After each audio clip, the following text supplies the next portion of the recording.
Pop always finds the best ones. This one's like a smorgasbord. Do you guys know what that means? I had to look the word up because I have like no idea how you spell it. I did some Japanese word because it's got these weird characters over the letters, offering a variety of hot and cold meats. Basically a little bit of everything. That's what you're gonna see here in this key. And it's a pretty short one. So yeah, we really have it all compacted into one very small area. Now, this dungeon's really becoming one of my favorite to review. It's also one of my favorite to do. I love the music. I love the atmosphere. I love the chill vibes to it. Like, it's actually crazy how calm the actual atmosphere of the dungeon is compared to the fact that you're in a Mythic Plus. It's a really nice offset. But if you watched it in season 1, you know there was untold hilarity where people were simply falling to their death constantly. Unfortunately, we are not seeing that because they patched a lot of that out in season 4, but the dungeon still offers an incredible amount of funny things that can happen, especially in uncoordinated groups, especially in lower keys. So we start the dungeon group with the healer saying AV, right? The rogue who invited no bloodlust, by the way. Take a look at the comp. He invited no bloodlust. It doesn't look like this was commented on. I can't find any evidence that it was, but because they have no lust, the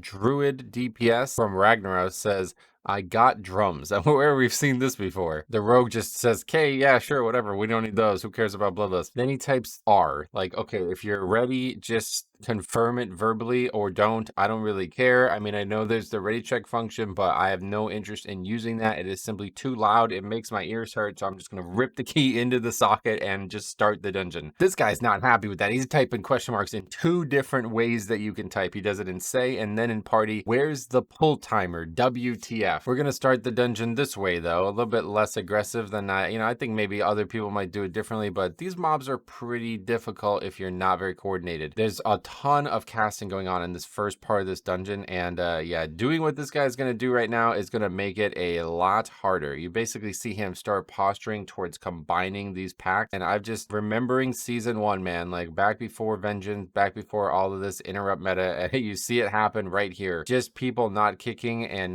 there's just nothing to kick. Like, we got 4 kicks used. They all interrupted something. You could see it on the screen. All 4 kicks were used and they successfully interrupted something, and people are going to die to the casts. Honestly, I have to say this is just a bad decision from the tank's part, but there was a lot of different ways that they could have stopped those and they just didn't. Of course, one of them is not coming from the Rester Druid. He says 3 melees with 3 E's. That's 1 E for each actual melee DPS. And he says so few inti. I assume he's meaning interrupts. This will always be a sore spot on this chat. It's never not going to be when the healer who is physically choosing to not talent into his actual interrupt complains about a lack of interrupts. That just always is like nails on a chalkboard to me. They actually have an incredible utility kit. Like, this guy not only has a regular interrupt, but he has an AoE interrupt in one way, and then he has a pseudo AoE death grip type thing that can interrupt cast with Vortex and Ursuls. I mean, even if you don't take Ursuls, it's still another way to knock the mobs back, and especially in this small hallway, there's no actual penalty to knocking them back. So instead of using his utility, this guy uses his keyboard to complain, and that is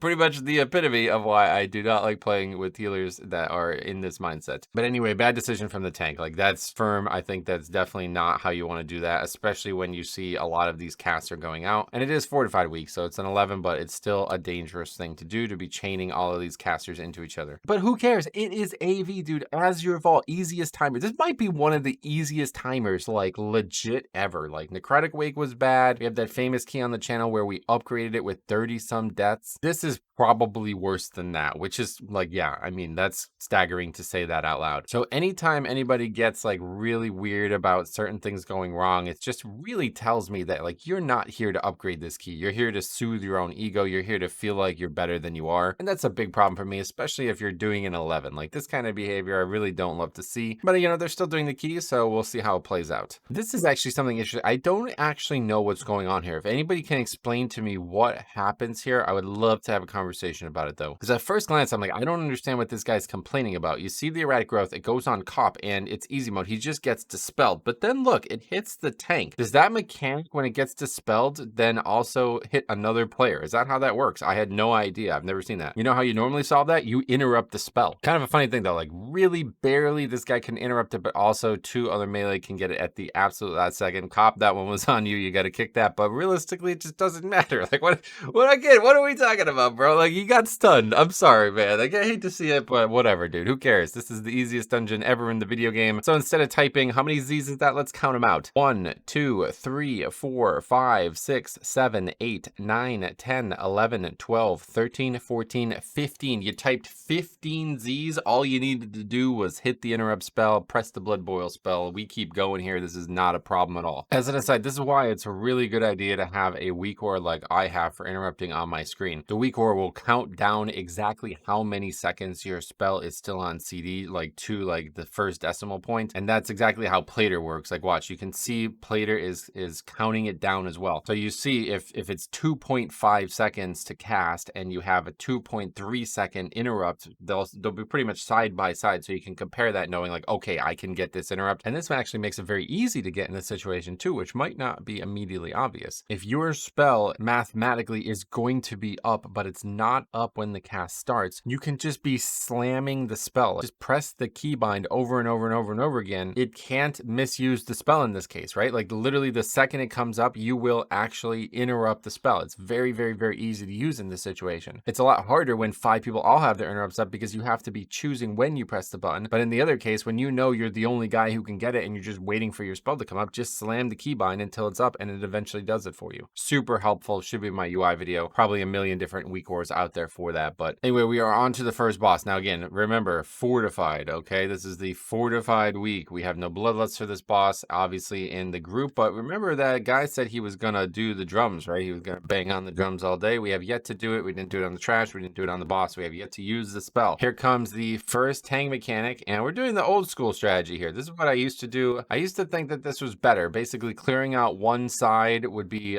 very good for making it easy to do this mechanic. And this mechanic can get pretty hectic in a pug, and I like that. But the problem with doing it that way is you get way less on average. It's way harder to hit multiple as well. Like, if there's 2 on the same side, it can be easy to hit multiple. Like, I did get 4 to spawn that time, but I found it to be very easy to get 4 to even 6 when you do it in the middle and shoot it out instead, because there's always one in the dead center. See what he's having to do here? He's having to move the boss a ton now to be able to facilitate that. He's also typing again instead of just playing the character. It says nice lust, yeah, which obviously we failed to do. That is the balance druid who said he was going to do it. What we also failed to do is hit the trees there. Now that is going to come into play big time, so let's go ahead and take another look at what happens here. He starts moving the boss. This is like the really overly exaggerated movement that is not necessary. I think it's a big DPS loss too. Fails to AMS the spell, so he almost gets one shot there. But now we're in this position where we're like, this is a terrible, terrible position to be in. He's taking a very bad angle, and as you see, he turns kind of wildly at the last second and ends up missing the tree directly next to him. All you have to do here is just simply move it to the other side of that tree on the left side, and now he kind of moves it towards like the door or out towards like the outside of the room more, and then he spins it and doesn't hit that. So that tree is very important. Now this is a very interesting mistake because yet again, it's that tree that got missed. Because he missed it, the tank is hyper focused on getting it. So he, as the tank, has the ability to get those 2 there, but instead of getting those 2, he gets the one right next to the boss. Those 2 are missed for a variety of reasons though. It is also because of what Cop does here, and frankly, like, the whole group kind of weirdly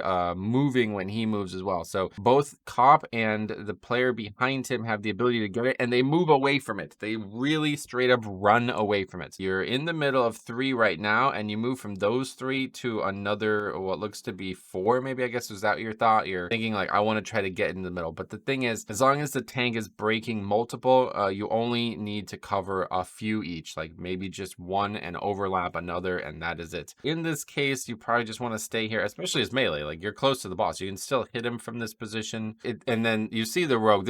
We haven't talked about this yet, but like, the rogue's basically just not doing the mechanic. He's just standing there attacking the boss. Even with that, like, there's multiple ways to cover up for this mistake. We made multiple small mistakes that led to this, and both of these players walking away from it in combination with the rogue simply just not even trying to hit one is ultimately going to leave 2 trees up. But again, it's fortified AV, and it doesn't matter. It kills all 3 of those guys. They're low coming out of the phase. Could they have survived it? I mean, I'm pretty sure Balance Druid and Resto Druid can easily survive that from that health in this key. A rogue definitely, I mean, there's not even question that he can survive that, but it does look like he doesn't have cheat death up currently. And then again, Mr. Loudmouth says, I love whoever just tunneled the boss there. That wasn't good. The rogue just sitting there and not getting a single tree was bad, but there was so many more issues. And that's why I love recording the keys, because you get situations like this where the guy who did it, I mean, how do you not know you did it?